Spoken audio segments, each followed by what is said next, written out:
Hi, I'm Brian, and here's something I bet you didn't think you'd see anytime soon, nor did I. It's me reviewing a Sunshine Pop from 1967. It is Happy is the Sunshine Company by the Sunshine Company. And this is a 1967 OG pressing from America. Woohoo! Given to me by the Sunburned Sailor for my birthday. More on that in a video sometime soon. And it comes with the inner, and this is really important to remember here, being advertised on their inside their own album is the Fifth Dimension's Up and Away. More on that later.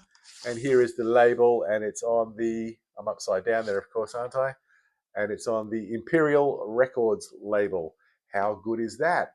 So it got to 126 on the Billboard charts. But is this a case of a serious band of musicians or just some sort of 60s psychsploitations? Well, I delved a little bit into this.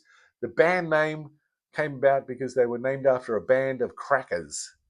So Sunshine Company crackers. And you also have to worry a little bit, I'm sniffing out the story here, when the band is not mentioned in the credits or anywhere on the cover, but the producer, Joe Saraceno, is. So why this anomaly?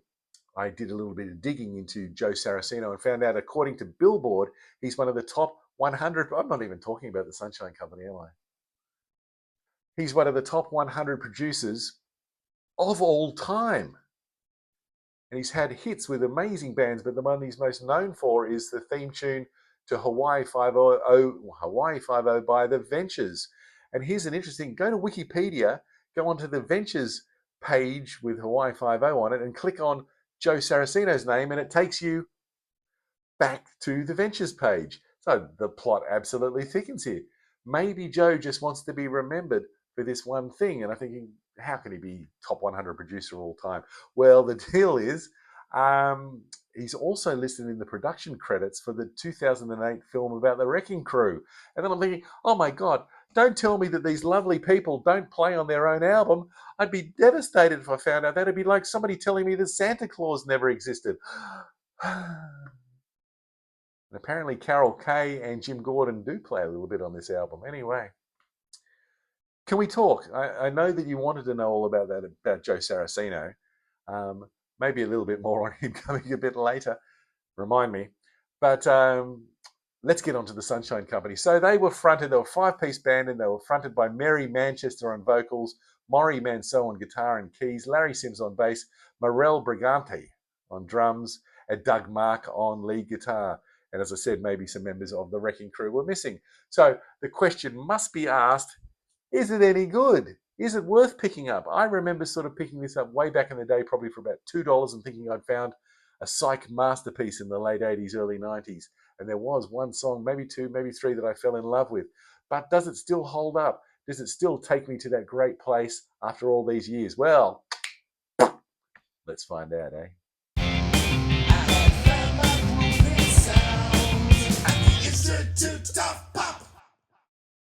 The album sets a cracking pace to start off with the great song Children Could Help Us Find the Way. And this is Sunshine Pop at its finest.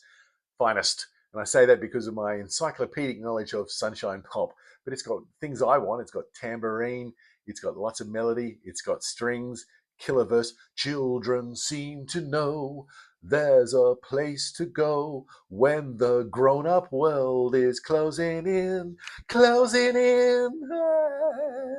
So good. And then the chorus, children could help us find a way, the way back to our world of yesterday, where the cow can fly. When a cow can fly, and nobody wonders why. I mean, it's just, there's no way to not feel good when this song is playing.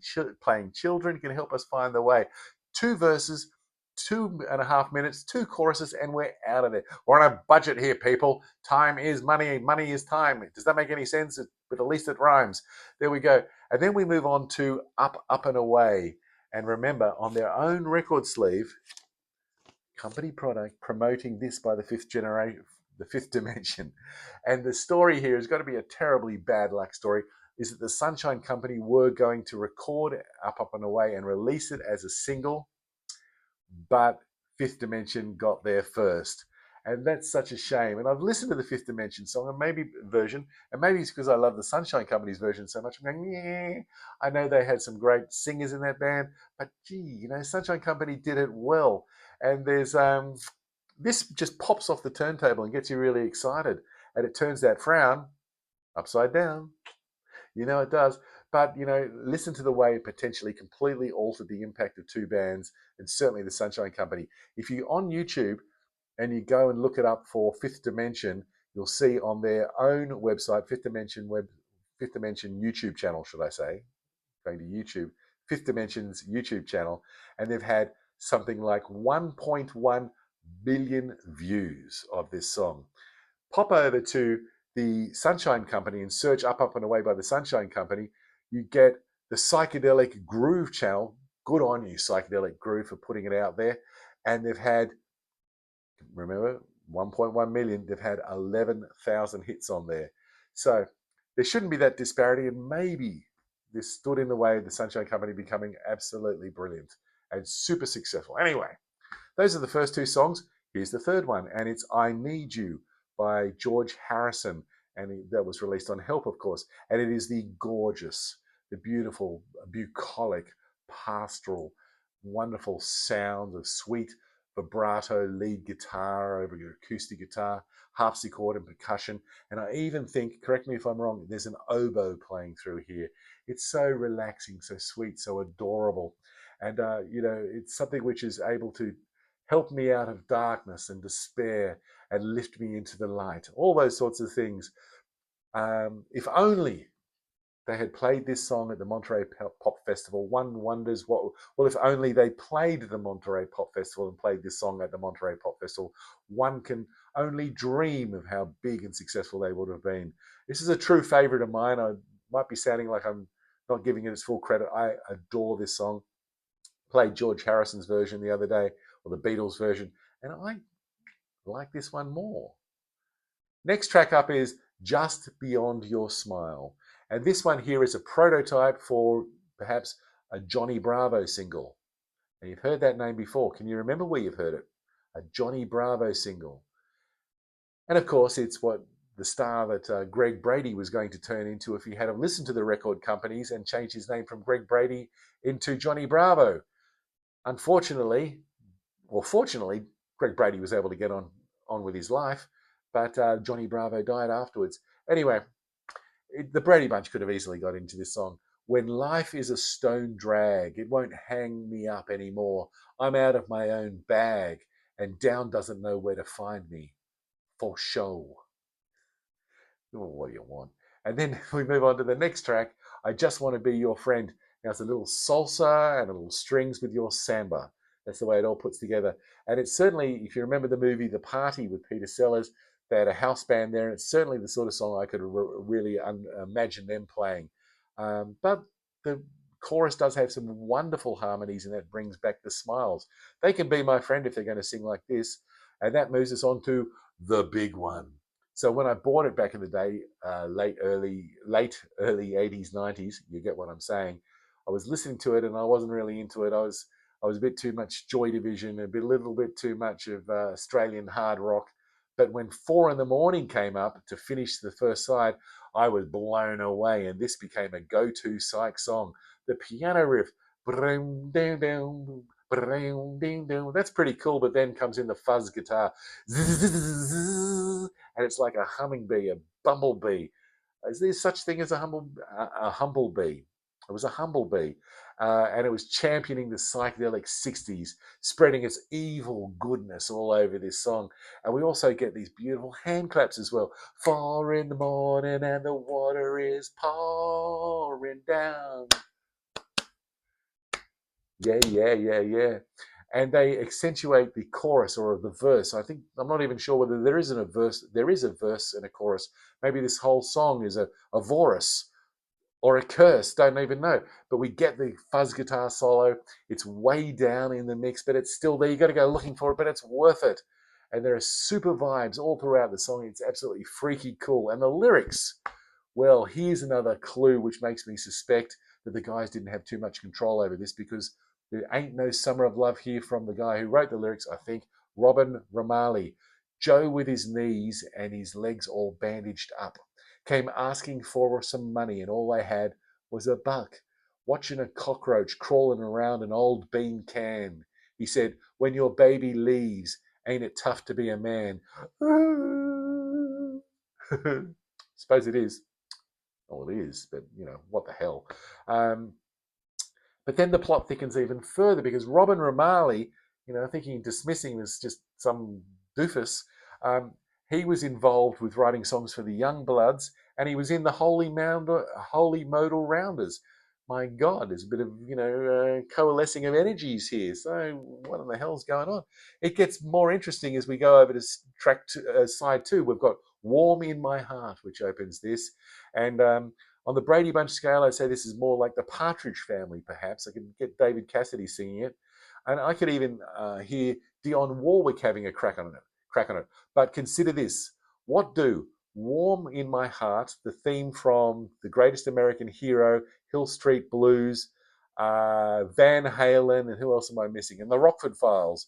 What do those 5 pieces of music all have to do with each other? They were all composed or produced by Mike Post. Remember, Rockford Files? Or Believe It or Not, I'm Walking On, etc. Or Hill Street Blues. I can't even remember it myself, even though it's one of the greatest themes of all time. And Van Halen. Mike Post, produced or co-produced with Eddie Van Halen, Van Halen 3. And wasn't that a great success? With Gary Cherone on vocals. That was a great success. I haven't actually listened to it, but there you go. Mike Post, 5 Grammy Time Award winner, is plying his skills to "Warm in My Heart." And that's where I want to leave that song. Think about it. Moving on to "A Year of Jaine," Jain time. I've tried to search down Jaine, but it's taking me nowhere that's a good place to go. But we've got that shimmering guitar again, supporting a beautiful medley, and it just makes me feel, I don't know, comfortable and safe, protected, supported, looked after in a fuzzy little world full of cotton candy, of cotton buds just protecting me. The lyrics: if I could feel your body close to mine, it just might bring back to the vine the craziest thing in silvering and wine, this lonely year of our time. That's poetry. Moving on now, and imagine what you would have if you got the Byrds to do a cosmic American version of "Rain" by the Beatles. Well, you'd have a version of the Byrds doing "Rain" by the Beatles. But here we don't have to go that far because we've got the Sunshine Company doing their version on "Rain." And this is exactly the sort of thing that you would get with perhaps not an emphasis on 12-string guitar as much as you'd like. I would certainly like more. But it's okay in 1967. Definitely an antidote to a bad trip, this song. Why was I looking over there when I should be looking over there? I'm sorry, yeah. So an antidote to a bad trip. And then we get into "Love Is a Happy Thing." And if you ever want to see something that's really disturbing in a Sunshine Pop album, check this album out. Check the lyrics out here. I don't even want to go into them, but there's 2 bridges, which I will. And it's spoken by a man: "More wine, my dear?" And then there's giggling. And the response is, "Just a glass of milk for me." Laughter. And then, "Can I have some fried crisp chicken here?" "We're going to have no fried chicken here." Mad voice. It's a truly bizarre and worrying song.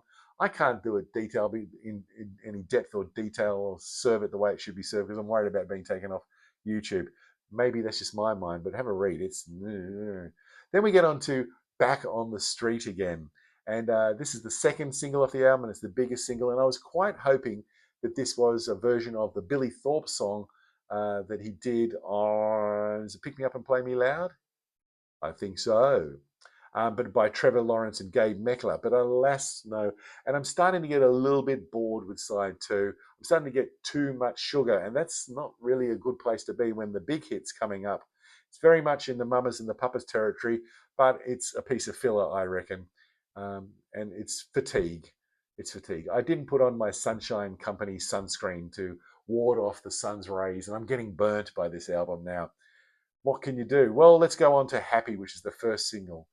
The first single, and it's not standing the test of time for me. Could be just me at this point. Maybe if Happy was the first song I heard, I'd feel differently. Anyway, but I've got to think about it.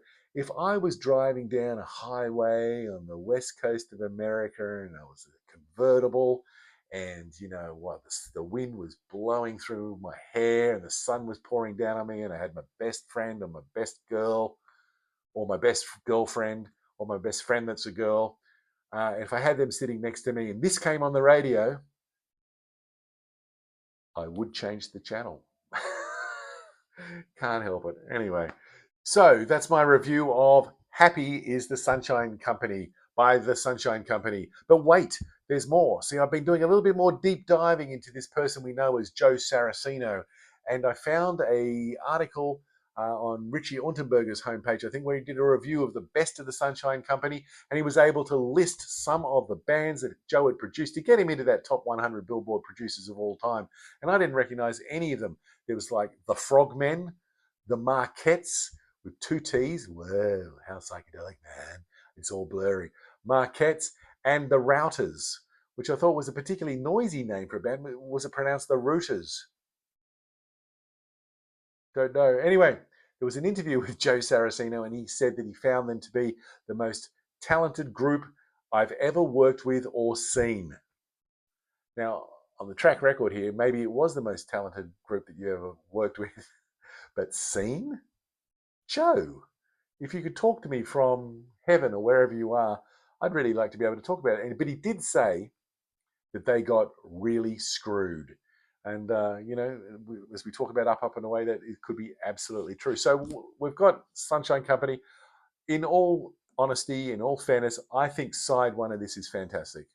Side two I could leave alone, but side one is fantastic. And I reckon that if any album's going to give you like 15 to 20 minutes of unadulterated listening pleasure, then that's a pretty cool thing. So I recommend it. If you pick it, if you see it for cheap in the $5 bin, pick it up for $1, and you'll be very happy that you did, because it might give you some pleasure as well. And remember, if music of any size, shape, sound, or sunshine gives you pleasure, then who am I to argue with your opinion? Anyway, that was the Sunshine Company. Where do we go next? But where you guys can go next, is to maybe look at another one of these record reviews, these album reviews. There's some good ones in there, and I hope you find something that you'll enjoy. But until next time, I'm Brian, and I hope you're doing really well, staying cool. And children could help us find a wave. That's kind of creepy, isn't it? Oh well, goodbye.